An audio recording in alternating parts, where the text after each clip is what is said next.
I'm Anthony Smith with HFG Trust, and this is the Chart of the Week video.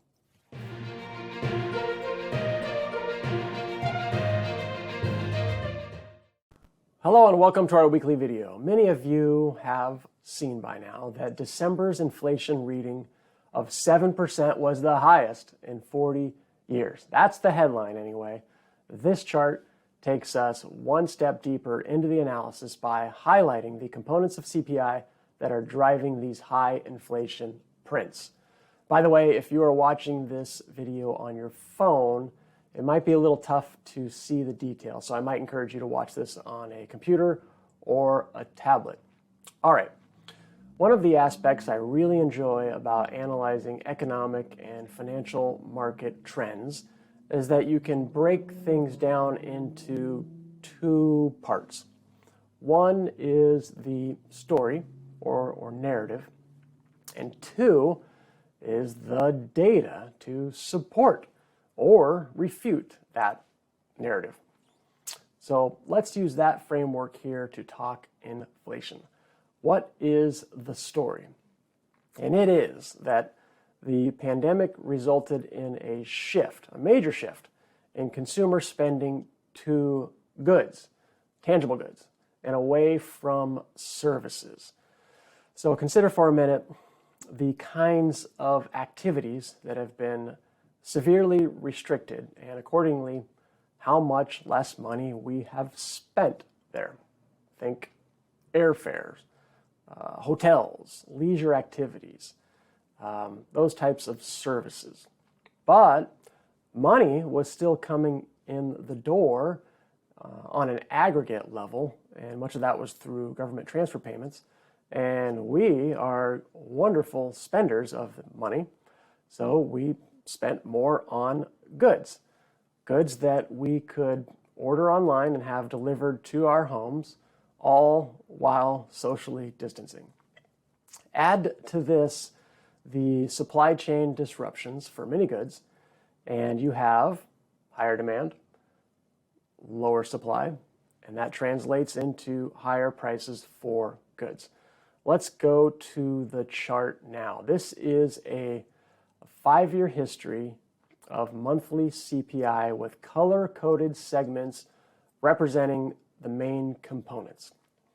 The pink segments represent the services portion of CPI. And if you follow it along, it's quite stable until 2020 when it shrinks noticeably, and that makes sense.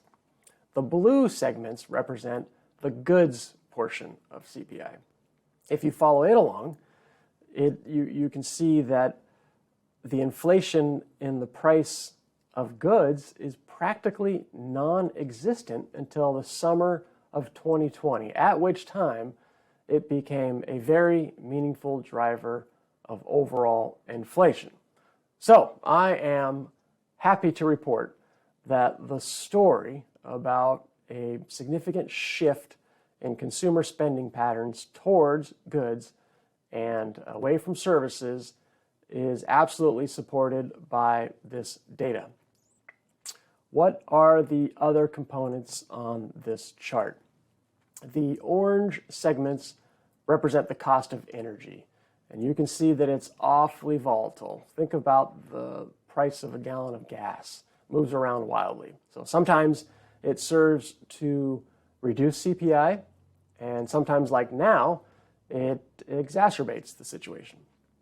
And the bright green segments represent food. And you can see that this component is growing too, especially in recent months. So to summarize with one big key takeaway, I would say inflation is broad-based right now. All the major categories are showing increases in prices, even services right now. And fortunately, and I'm optimistic here, our central bank, the Federal Reserve, it has the tools to fight inflation, and I would say is doing a decent job of getting buy-in support from the investment community with its communication efforts, and that the monetary tightening that is most certainly coming our way this year will be digestible and I think less disruptive to asset prices than some fear. That is it for this week. Thank you for watching. We'll see you next week.